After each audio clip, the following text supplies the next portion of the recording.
اینه جاشو بردیم سیمایی اینه بچه سیمایی این باید آره بده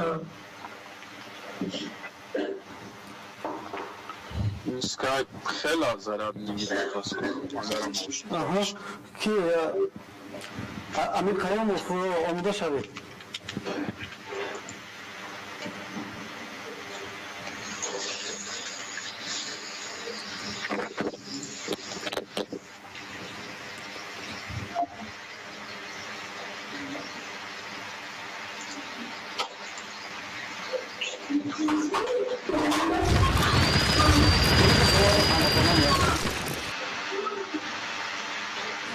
اوضاعتون کشید اوضاعتون اوز فعلا کشید کجا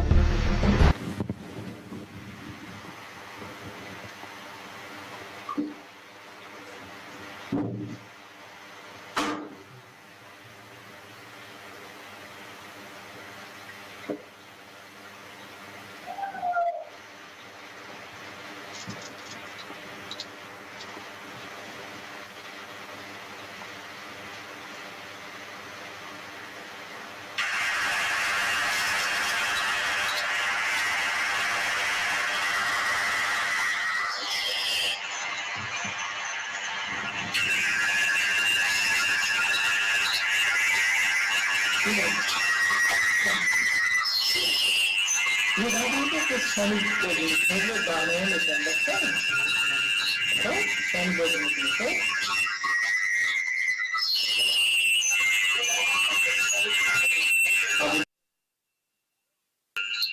اموش داریم ماشین داریم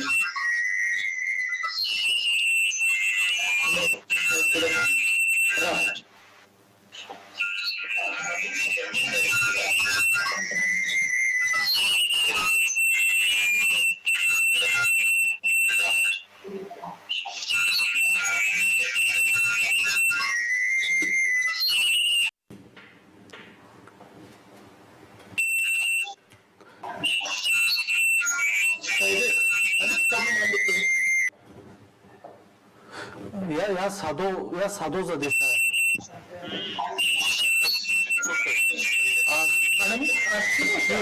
اکس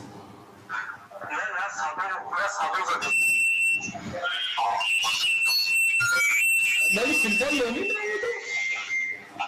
Peki bu şeyhlerine boşadı şöyle من تلفوناتون کشید اکا انا تلفن رو کشتم او تلفوناتون خواهش میکنم کشید در پیشتان نگذارید از داخل بست تلفن برسته صدای هم هست بدرون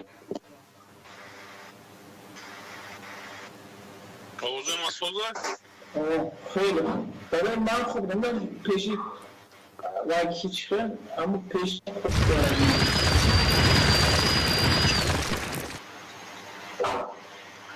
Sadou Hamada прямой эфир Афганистан. Таким образом, человечество для Афганистана. Прямой эфир Афганистан.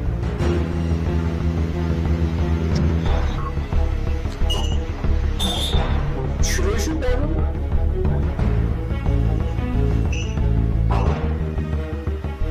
صدای شبه این راه کی احمد جان کی امیر باید کش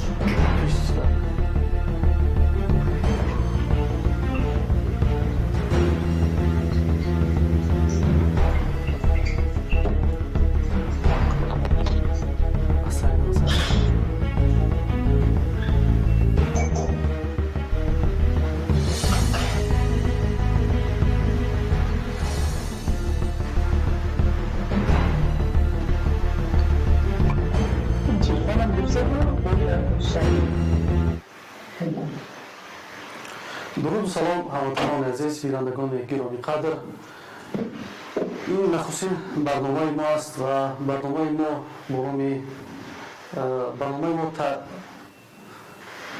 یا آغاز می‌رسد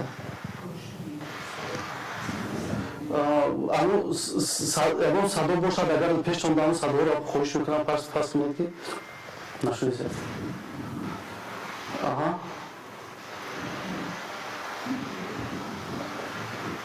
درود و سلام هموطنان عزیز بینندگان گرامی قدر.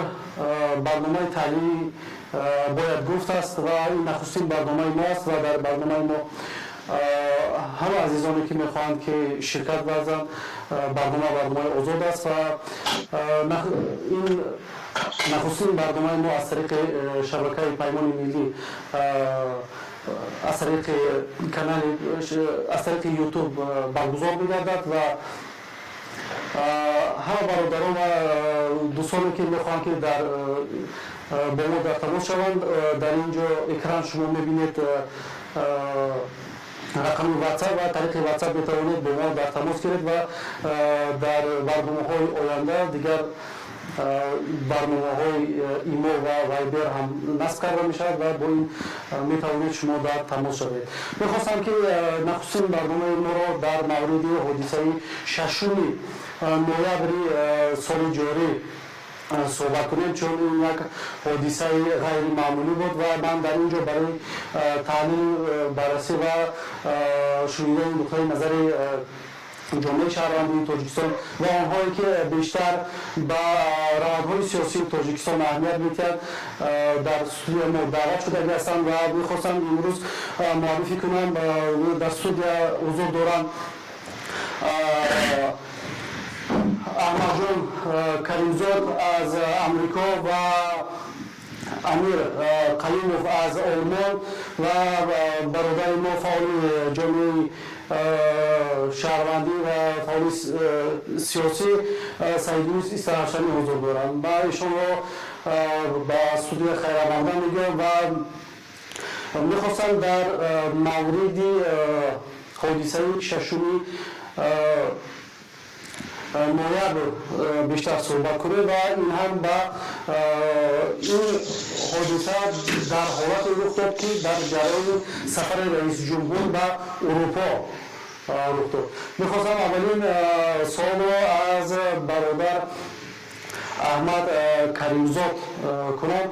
احمد جان، شما فکر نمیکنید که آن بیانیه‌ای که حکومت تاجیکستان داد گفت که این حراست افغانان از حدود افغانستان از قلعه زال طریق بیشه پلنگان با وارد ناحیه قبادی شدن و آمدن در یک جایی را انتخاب کردن که آنها همه کوهسار است و حمله و پاسگاهی مرزی کردن و از آنجا تنها 5 گروه با خود گرفتن و آنها را در محل اسنبول گفتن یک محله است. در آن محله با مقامات امنیتی روبرو شدند و در آنجا محاربه نظامی انجام یافت که در نتیجه 5 نفر و امروز هم یک نفر دیگر اعلام کردند 6 نفر شدند.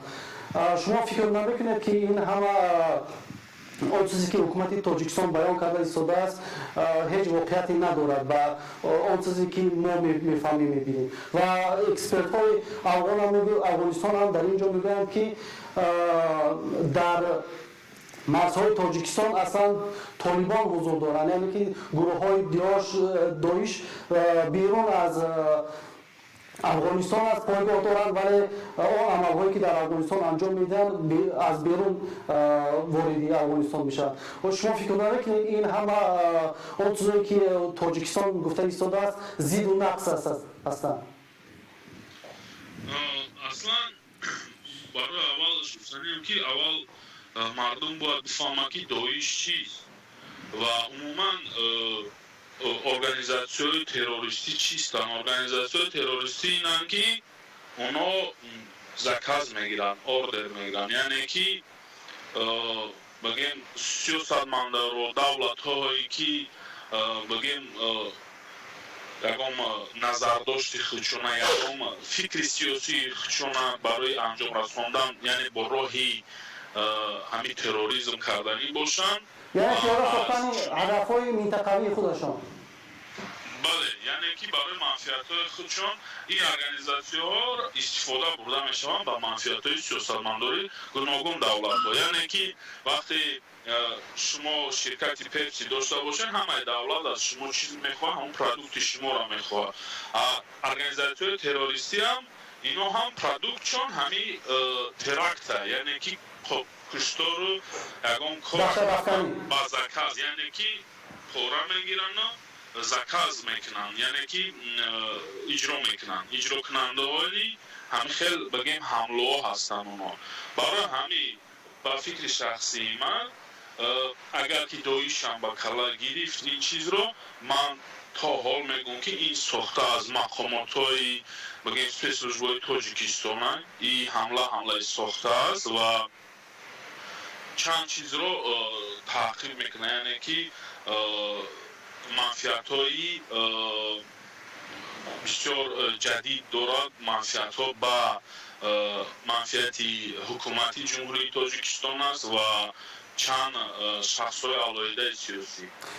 یعنی شما گفتنی هستید که حکومت میخواهد اون مشکلات اقتصادی سیاسی که در کشور است سمت فکر و مردم رو به دیگر طرف برد. یعنی بله، یعنی که این چند منفیت‌ها را می‌پوشاند این حمله و این حمله آخران حمله نیست. افسوس این خیلی حمله‌ها دوام می‌دهند تا انتخابات ماه نوامبر. این بسیار امکانیت‌ها می‌تواند به حکومت با روی سوء استفاده بردن از این حالت. یکمشان است که مردم را در یک طرز قرار می‌گیرند که دشمن بیرونه هست و دشمن بیرونه تمام بگیم ҳамаи ҳолат кадом вақти яъне тамом вақта метавонад ҳамла кунад. ин дар майнаи сари одамон ҷо мешавад ва мардум ғайр аз душмани берунӣ дигар ягон фикр, дигар ягон коре анҷом дода наметавонад. یعنی ساختن یک طرح دیوارهای ترس برای نگاه داشتن قدرت بیشتر این راه نکرده. بله. این یکی از منفعت‌ها. با این منفعت‌هایی که انتخابات هست، این خیلی حمله‌ها که روی هم شوند، این حمله‌ها امکان می‌ده به حکومت انتخابات اطمینان نکنه. دیگر خیلی بگیم کارهایی که به منفعت خودشان شود، همین حمله‌ها به اونها این چیزا را کمک میکنه. برای همون ما باید در تعجب نباشیم، ما باید حیران نشیم چی به داعش به کلا گرفت. اگر داعش به کلا گیرد و همون چکش میگیرد و به کلا گرفتن میگیرد. لبوی کار جنایت در کدام کشور دنیا باشد یا نباشد. اگر فکر کنیم یکم گیوپولیتیکی اینترس نیست، منفعت نیست، داعش یگان منفعتی در تاجیکستان ندارد و این حمله یگان منفعت نه به داعش است نه به یگان حتی با کرمل هم این منفعت نداره. این حمله فقط با حکومتی تاجیکستان، با حکومتی حاضران، یعنی سود اینا بیشتر به حکومتی تاجیکستان دارد و منفعت برای این بگیم که منفعت برای این حادثه بیشتر به حکومتی تاجیکستان دارد. اینا بله. درست. اکای سرینوس میخواستم نظر شما رو در این مورد شنوم. خب بسم الله الرحمن الرحیم. سلام و درود به همه عزیزان و به دوستان احمد جان و امیر جان و به خصوص به شما جناب شرف الدین.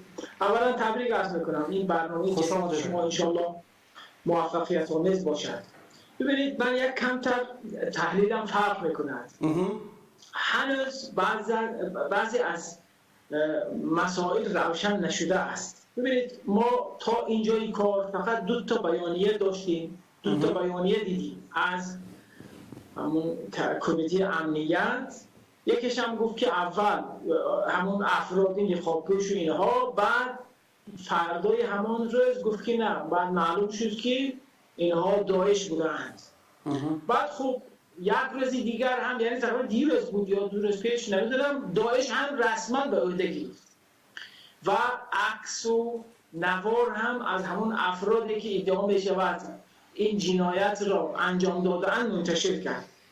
ببینید فعلا نمیتوان با قاطعیت گفت که این ساختگی است.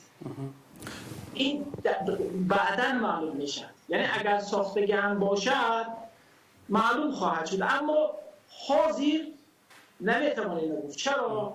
ببینید الان داعش بعد از مرگ اون رهبرش و دنبال این است که در هر جای از دنیا فرقی ندارد به اونها، تاجیکستان است و بنگلادش است، در اندونزیا است، حالا هر جای دیگه، ماداگاسکار است، هر جای کاری کنه دیگه که من هستم.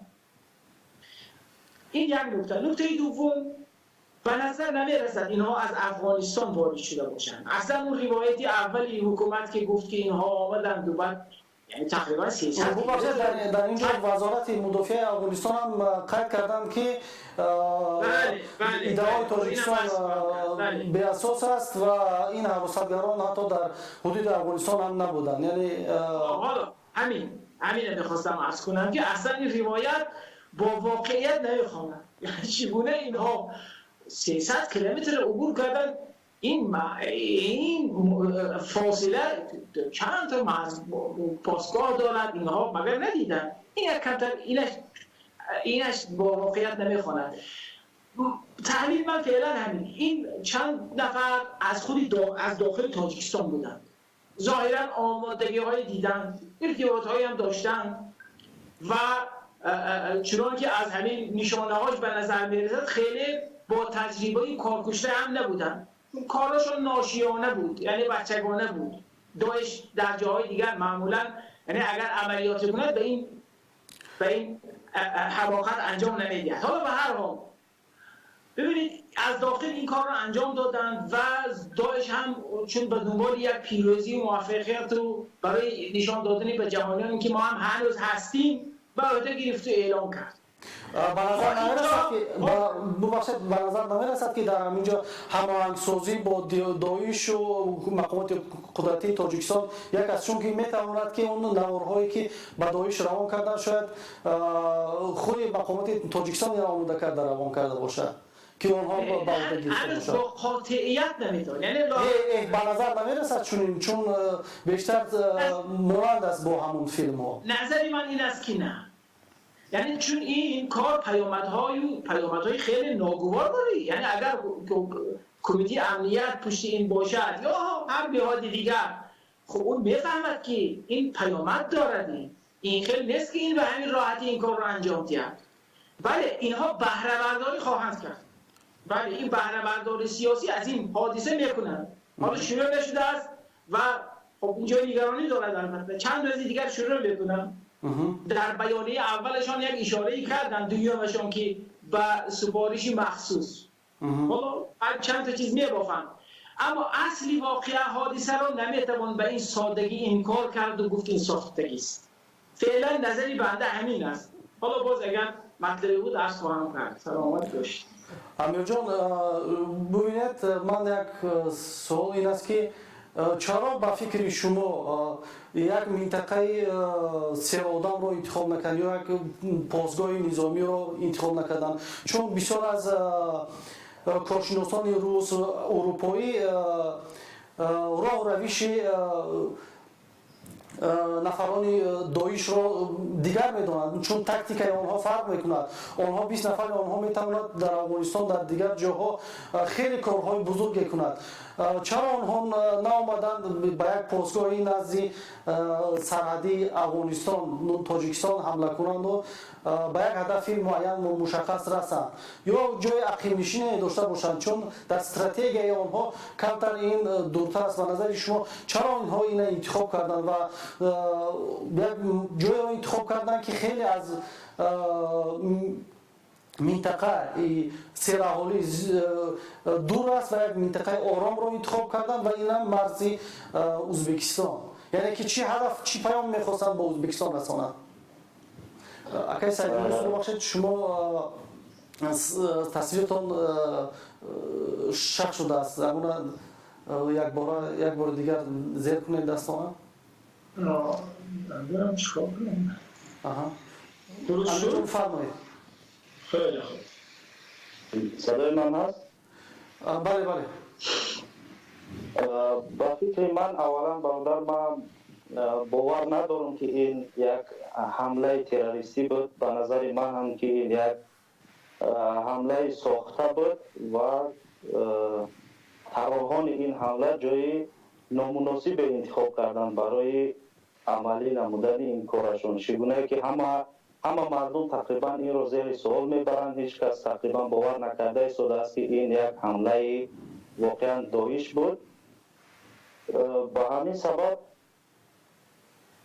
این کار خودشون است و انسانهایی که در اونجا خواب بودن دستاشون بسته بود. چند شواهد دیگر هم این دلالت به ساخته بودن همین حمله میکنه که باور کردنش خیلی دشوار است و اینکه داعش حمله رو بر دوش گرفته است. در این زمان من فکر میکنم که منفیت های حکومت تاجیکستان با منفیت های داعش با هم آمدند. یعنی داعش هم در پای این است که یک طور کرده قدرت نمایی کند، با جهانیان نشان دهد که با گفت ما شکسته باشیم هم تا حال نریخته ایم. یعنی شما گفتنید که منفیت های رحمان و منفیت های داعش و اینها با هم میخورد و برای همه این خوب است، هم برای رحمان و هم برای داعش. مثلا داعش میخواهد که نشان بدهد که ما هنوز هم هستیم و با اون پیروان و با طرفدارانش یک روحیه بخشد، یک قدرت بخشد و شاید از این طریق قدرت نمایش باز به صف خود عسکران نو جلب کردن خواهد و حکومت تاجیکستان هم منفعتدار است که چنین چیزایی در تاجیکستان رخ دهد و مردم در زیر ترس و هراس باشد و وقتی مثلا اگر داعش هم این کار رو نکرده باشد برایش یک فرصت است که خودنمایی کند بگوید که بله ما این حمله رو ما کردیم. درست. یک سوال دیگر با احمد جان، چرا نفرانی که در اونجا بیشتر این جسدها سوزانده شده بودند؟ بسیار به نظر می رسید که اون جسدها سوزانده شدند چون دست آنها پشت سر بسته شده. این هدف به کدام مقصد اینها سوزانده؟ این به فکر من این یکی از سوال هاست. دویم سوال نشینه که برای چی همه رنگ اونیفرم داده بودن، رنگی که همه یک خیلی پوشیدگی. بله اگر همه یک خیلی پوشیدگی اونیفرم، یعنی که اونیفرم را در کجا میپوشند؟ کارگران یگان شرکت، کارگران یگان مؤسسه‌ای که اونیفرم وارد کرده باشه یا زندان و دستای بستگی باز این سوال ها را بگیم تستر میکند از سببی که برای چی دستاشون بستگی بود. ما میدونیم که تروریستان اگر حمله میکنند با گفته ای که اگر از افغانستان 300 کیلومتر بگیم چند تا پست ها را گذاشته بگیم وارد تاجیکستان شدن، حمله اگر خودنمایی چلک سید یونس گفتن اگر خودنمایی می بود اونها میتونستن در ها یکم پست خودنمایی کنن در اونجا بگین ترکشون انجام بدن. 40 به تاجیکستان پیدا شدن. اگر که از درون تاجیکستان یا احتمال رفته است در شبکه اجتماعی که اینا از درون تاجیکستان برآمدگی رفتگی اونجا برای ترک کردنشون. اگر از تاجیکستان رفته باشن گفتی احمد جان برای چی یگان جایی بسیار آدم بدگیشون نرفتن؟ ما تروریستن، اونها میخوان چقدر بلندتر باشن که محمد بدن یکم انسانی شهروندی از این کار بگیم زخمی نشید چی نشید. 6 نفر حاضر از ما فقط میدونیم که 6 نفر کارمندان مقامات خودمون بگیم شهید شدن. یگان کس یعنی هدفی داعش اگر این داعش باشد هدفشون معلوم است، به هدفشون نرسیدن. این همی سوال ها ما را بگیم شخصا مرا وای میکند متحد میکند که این ساخته است، یعنی که ساخته است و بسیار خطایی دولت مقامات خطایی کردن که امروز ما شما مشاهده میکنیم همون خطایی را دستای بسته سوزاندن جسدها فقط یک چیز به ما نشان میده، یک دلیل فکت است که اونها پنهان کردنی همون شخصیت های همون آدم های سوخته شده است. یعنی که اگر اونها را شناس کرده شود شاید اکثریت آدم ها یعنی هم سویش پیدا شدنش ممکن، خشش پیدا شدنش ممکن، خشش میبرن میگن نه این تروریست نبود، این در زندان بود شاید، یا که این کارگر این همیشه شرکت بود یا دیگرش.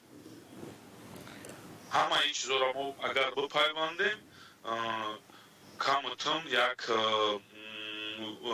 همو کاری پیشکی را ما دیده میتوانیم که برای چی ما میگیم این ساخته شده است. این همین سوالات به نهایت بسیار و این سوالات را مقامات جواب دادن نمیتوانند.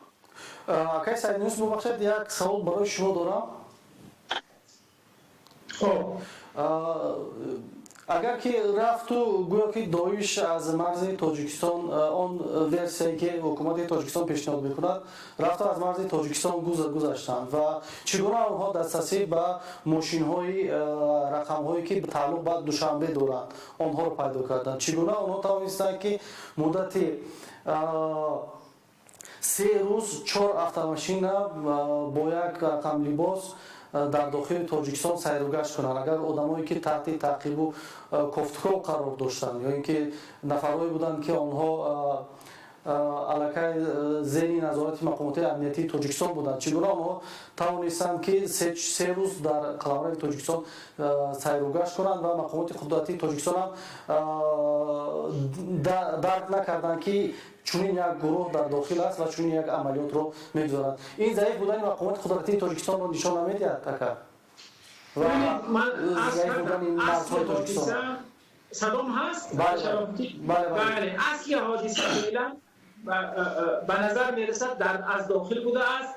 در داخل هم چند تا از این به اصطلاح گروه‌های خوابیده داعش هست، در این شکی نیست.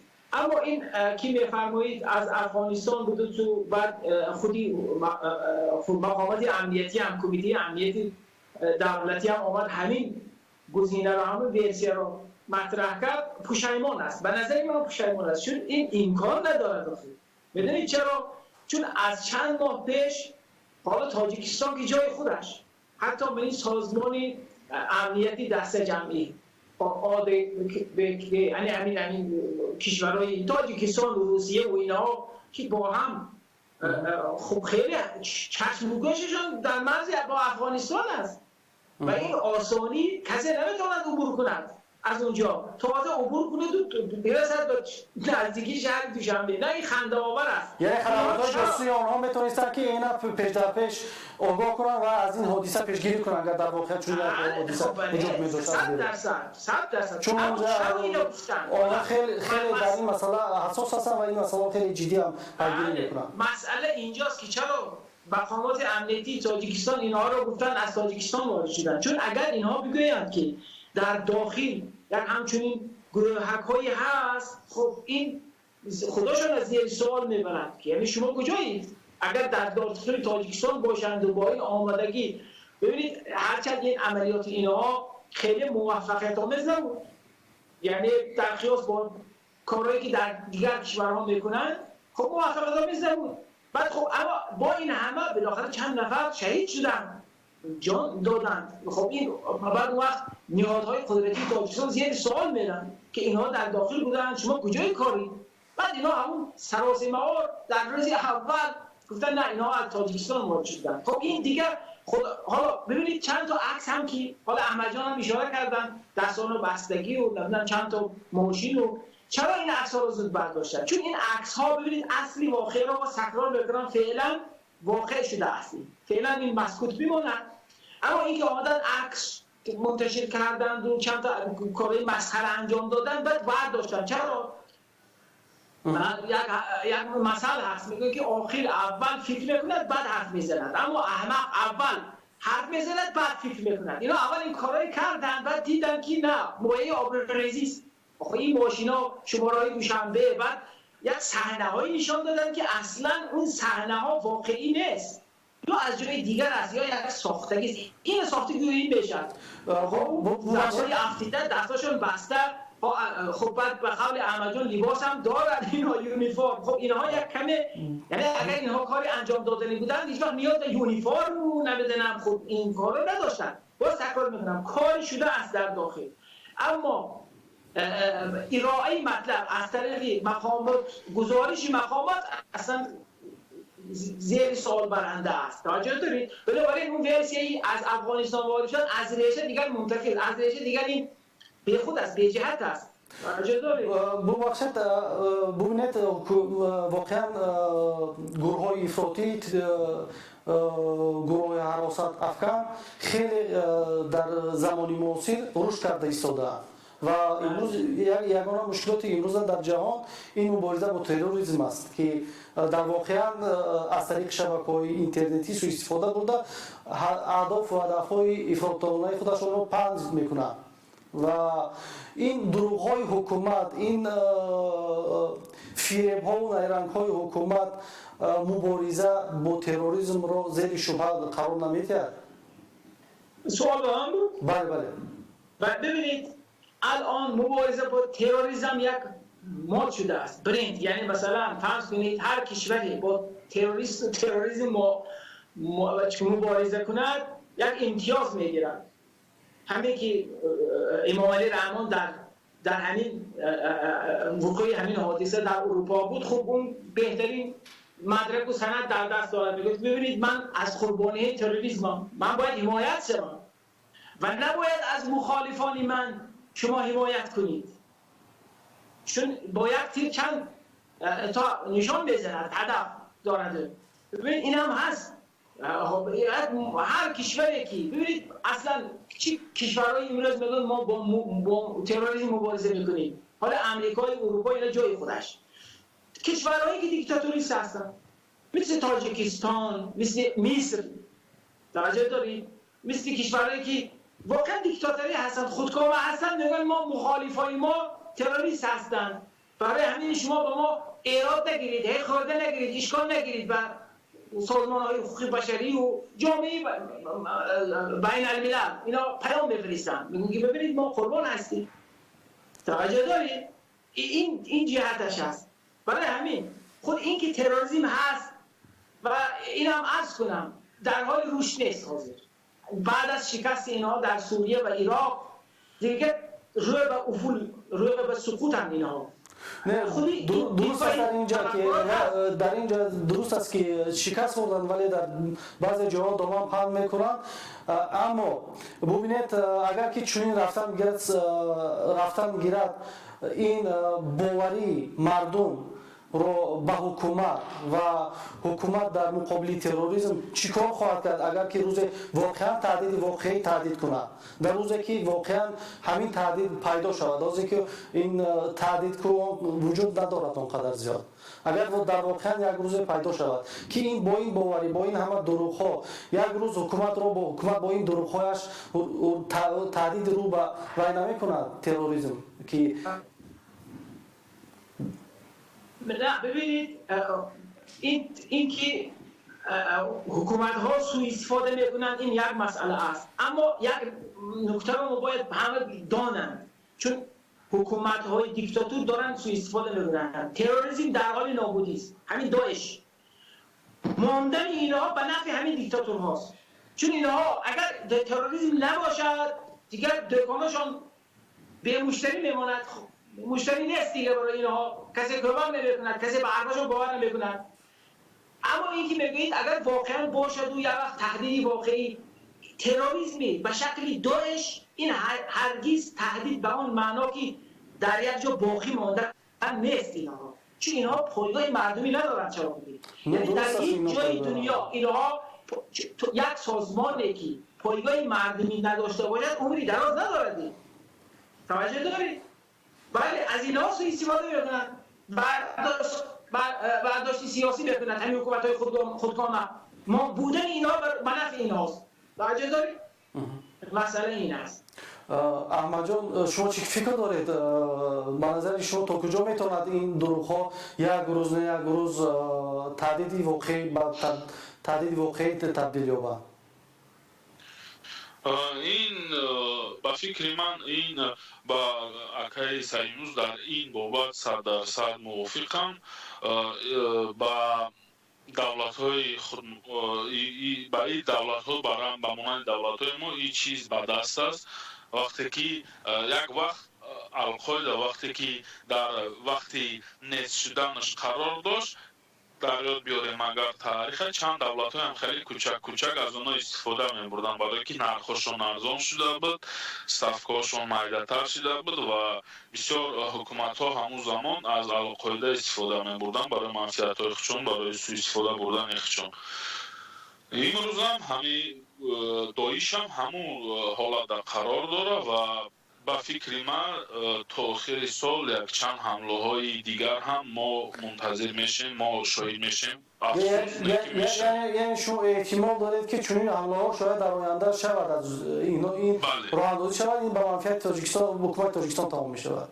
бале ин яке аз манфиатҳо Кайсар Юнус гуфтан, ин ҳамон ҳифзи қудрат барои борьба с терроризмом, мубориза бо терроризм, ин на фақат ин фақат бигем тарафдорӣ аз ҷониби ҷомеаи байналмилалӣ аст. Ин бо пулҳои камам нест, миллионҳо доллар ҷудо мешавад барои мубориза бо терроризм. чӣ каде дар аввал гуфта будам, бо ҳамон мардума дар як фикр қарор доштан, ки мо аз берун душманай угроза нападения, яъне ки дар бигем таваҷҷӯҳи мардума ба ҳамин чунин хеле бигем як намуд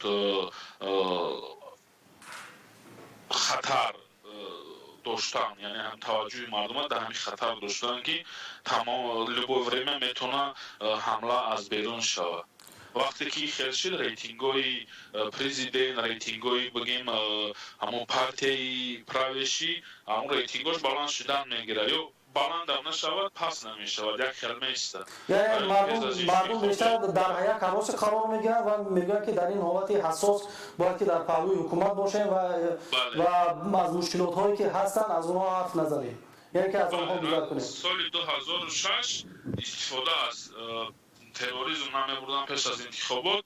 Кайсар Юнус ба фикрам бештар дар ёд дошт. ӯ вақт душман Русияро хонда буданд. вақте ки ҳамон дар ёдтон боша проблемаҳои военни базаву аз граница гирифтаншон буду, расонаҳо дастгирӣ мекарданд ҳукуматаву бисёр аналитикҳо мебуромаданд мегуфтанд, ки ана Русия ба мо душман шуду, мо бояд дар бари лидермон бошем, дар бари президентмон бошем. ҳамон момент, ҳамон замон рейтингҳои Эмомалӣ Раҳмон хеле хеста буд. аз ҳамин сар, яъне ки душман сохтан, асоси ино душман сохтан барои мардум, душмани берун нест. яъне шумо гуфтанед ки як чӯчула ҳамеша барои Эмомалӣ Раҳмонов дар дасташ лозим аст, ки ҳамеша мардумро тарсонда иста. ин на танҳо тарсондан аст, як дар сатҳи психологияи мардумӣ ҳаст, ки ҳар замон метавонанд ба мо ҳамла кунанд. мо душмани беруна дорем, мо набояд фикри шикамон накунем, фикри иҷтимоӣ, мушкилои иҷтимоӣ иқтисодиро кунем. мо фақат бояд як фикр кунем, дар бари лидермон бошем, аз ҳамлаи беруна худмона муҳофизат кунем. яъне ҷавонон, масалан ҷавонон ба корҳои сиёсӣ қӯш нашаванд, муҳоҷирон ба корҳои сиёсӣ қӯш нашаванд, бигӯянд ай паси кортон бошем, ки намо қатъи терроризм мубориза бурдестем. ози вақти хатари бузургтар аз он мушкилотое ки имрӯз рӯбарӯ ҳастанд мардум, аз он зиёдтар аст. дуруст. амирҷон, шумо дар ин маврид чӣ фикр доред? ба фикри ман Тоҷикистон хатари терроризм таҳдид намекунад, чунки дар Афғонистон зиёдтар Толибон бо ҳамроҳи ҳукумат дар набард ҳастанд, ки на Толибон мехоҳанд ки аз Афғонистон берун бошанд, ба Осиёи марказӣ ворид шаванд, ва на ҳукуматаш ба оно мақсад ва на ҳукумати душмани мо аст дигем. ва Доиш агар бихоҳад ки ҳамин корро ҳам бикунад, ӯ қудрате надорад ки ӯ масалан ҳукумат аз дасти нисфи ҷое ки тасарруф кардан Толибон унҷа тасарруф кунад, бояд ё ки ҷои ҳукуматро бигирад, баъдан ба Осиёи марказӣ ҳамла кунад. ман аслан хатари терроризм дар Тоҷикистон аз ҷониби Афғонистон намебинем. аз ҷониби Афғонистон ман ҳеҷ хатаре намебинам, чун Доиш агар бихоҳад ворид шавад, аз он тараф душман дорад ба худаш, ҳам Толиб, ҳам ҳукумати Афғонистон ба ӯ иҷозат намедиҳад ва мо ҳам баъди Русия коршиносони Афғонистон ҳам низ ҳамина таъкид карданд, ки Доишу Толиб наметавонад дар як минтақа ҷойгир шаванд. бале, ва اونا قدرتی ندارن که مثلا با آسیای مرکزی اگه خطر ایجاد کرده توانند، چون ODKB هست در تاجیکستان مثلا و بعضی روسیه هست، اینا نمیگذارن که این گروه ها وارد تاجیکستان شوند. درست. یک مسئله دیگر است شاید خود سوء استفاده از تروریسم برای دسترسی پیدا کردن به کمک‌های بین‌المللی باشد. احمد جان شما در این مورد چی نظر دارید؟ شاید از مبارزه با تروریسم و این نمایشنامه ها به خاطر دسترسی پیدا کردن این کمک ها برای مبارزه تروریسم باشد از جامعه جهانی و در خود همین سفر امالی رحمانوف هم نیز هیچ دستاوردی هم نداشت و شاید یکی از همین مسئله ها را بخواستند مطرح کنند و یکم کمک پولی گیرند.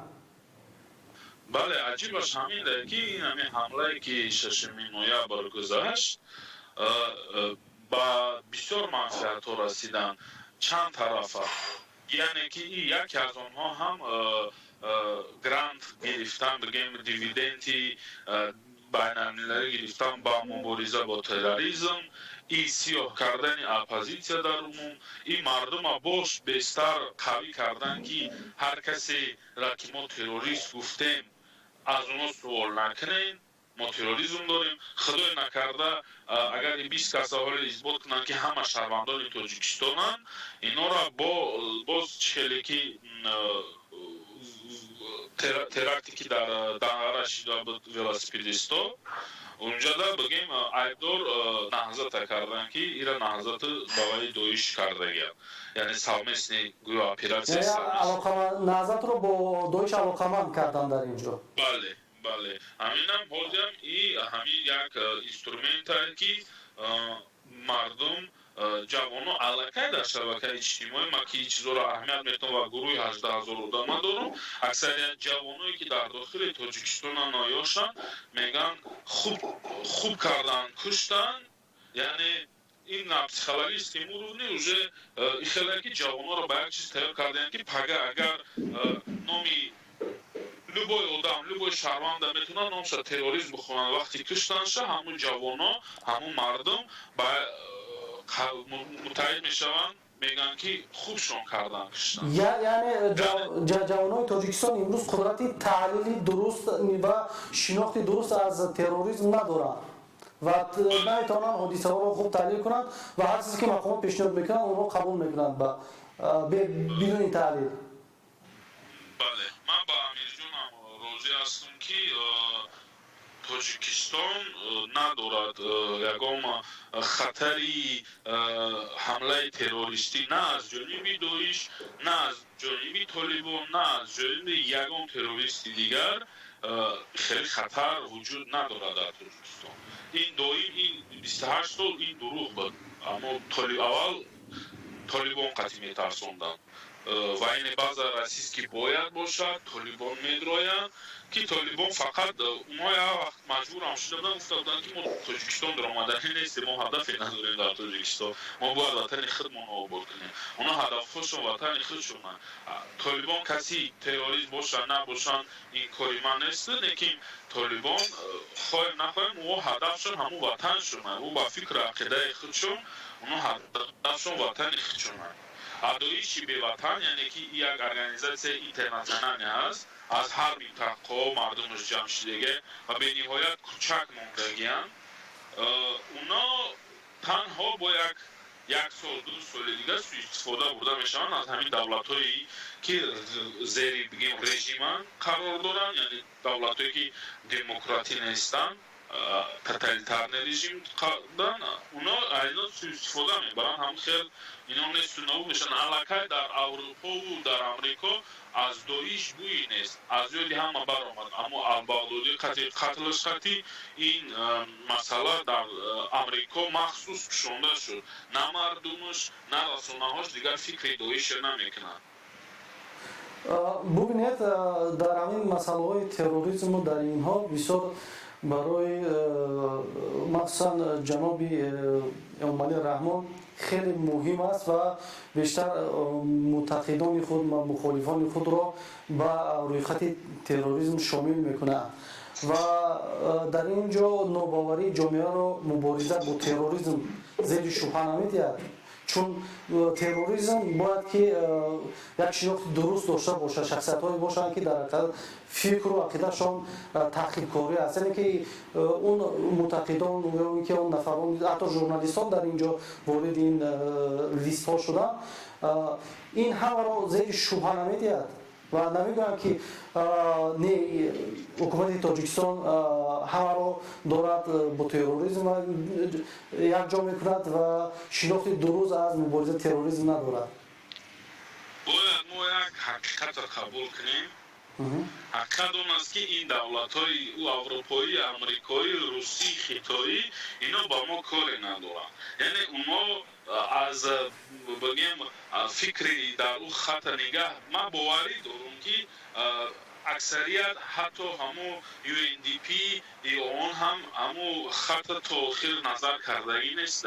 پنجش آدمایی که نام دارن در همو خط همونا را میبینن که وارد خط تروریستی شدگن، از دیگرش خبری ندارن. همچون همو حمایتگرای بین المللی و دیگرش ممکن من بازی گپی کودکی بگم، لیکن با باوری من همین است که اونا کاری ندارن، یعنی اینترس ندارن، یکم ریزوم ندارن به این چیز نظر کنن، نظر نمیکنن. ببینید این یک حادثه در حقیقت یک حادثه ننگین است و باید که در هر صورت باید مبارزه با تروریسم برده شود و مقابل همه گروه هایی که افراطی هستند باید مقابل آنها مبارزه برده شود و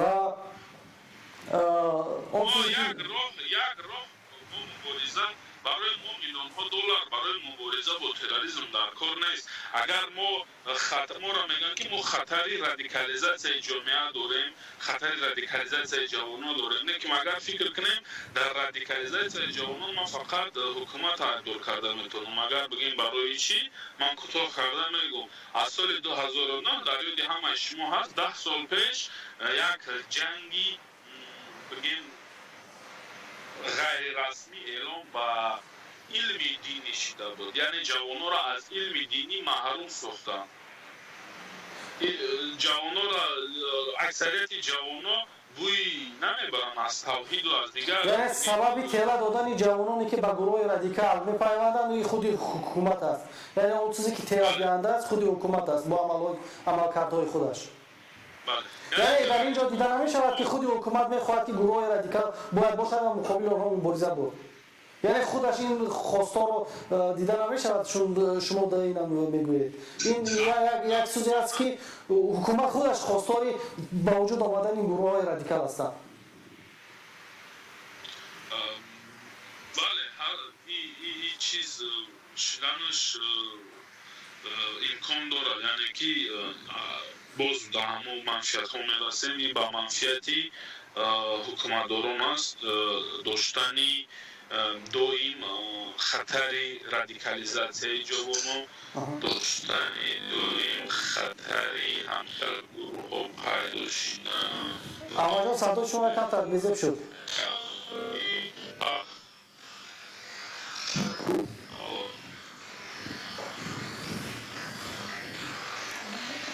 احمد جان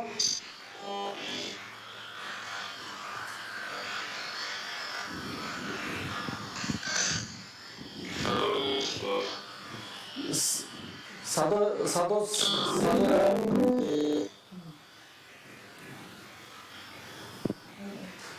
پیش داده اگه موبیل نیست گیرم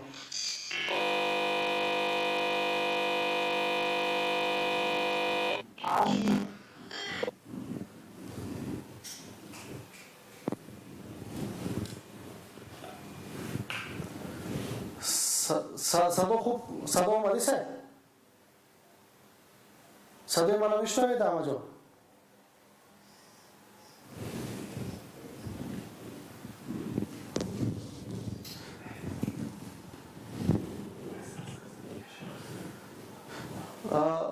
اکای سعید شما منو میشنوید؟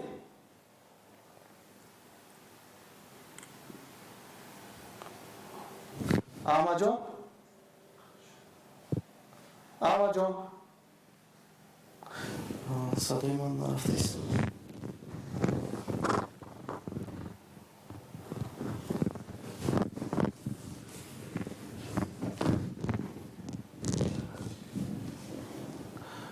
صدای من نرفته ایستاده است.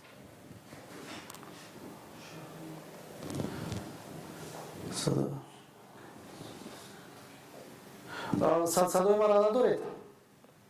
ببخشید بینندگان گرامی، ما نتوانستیم و صدا مشکلات تکنیکی با وجود آمد، ما نتوانستیم که این مسئله را پورا با دوستان و هموطنانی که در اینجا دعوت کردیم با اونها صحبت کنیم. با اشتراکشان عرض سپاس میکنم و سوالهای ما داشت به آخر میرسید و من در اینجا یک چند مسئله ها را گفتنی هستم که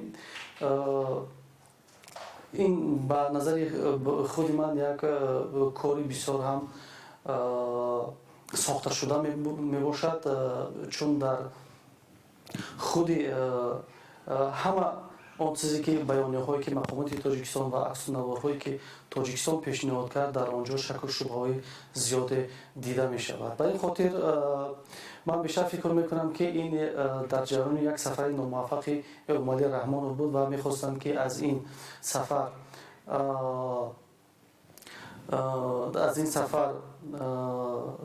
در دایره این سفر مسئله های تروریسم و در با همتایان خودش با پرزیدنت فرانسه و پرزیدنت شویتزر در میان گذارند و از آنها کمک های مالی دریافت کنند و عموما سفر ناموفق امالی رحمانوف در اینجا هم میتونست که این مسئله را به وجود بیارد، چون در جریان این سفر اگر شما اهمیت داده باشید در حکومت شویتزاریا دو سند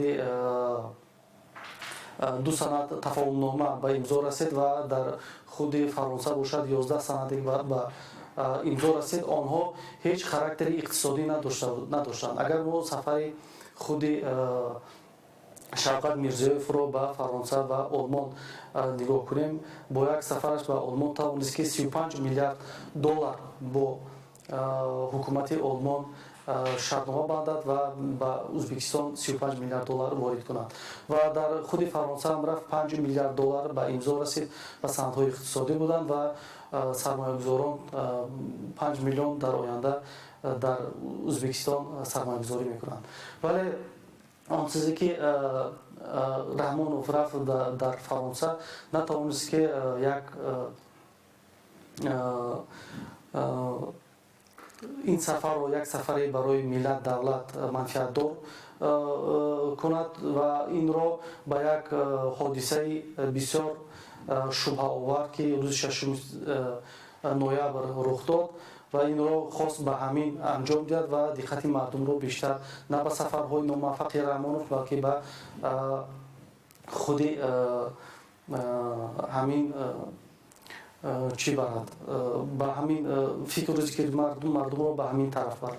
بنابر همین این حالتی به وجود آمده و این حالت مبارزه با تروریسم همه ما را نگران کرده است و ما می‌خواهیم که دلیل‌های روشن و برای مردم و ملت پیشنهاد کرده شود از جانب مقامات قدرتی تاجیکستان تا اینکه مردم شک و شبهه مبارزه با تروریسم در مبارزه تروریسم نداشته باشند، چون روزی خواهد رسید که در واقعیت ما در روبروی تروریسم روبرو خواهیم گشت و در آن حالت دیگر وقتی جنگل در گرفت دیگر خطرش می‌افتد. به این خاطر باید این مسئله را جدی گرفت و مبارزه با این را نه بر دروغ پردازی ها بلکه واقعیت بینانه این را بررسی کرد.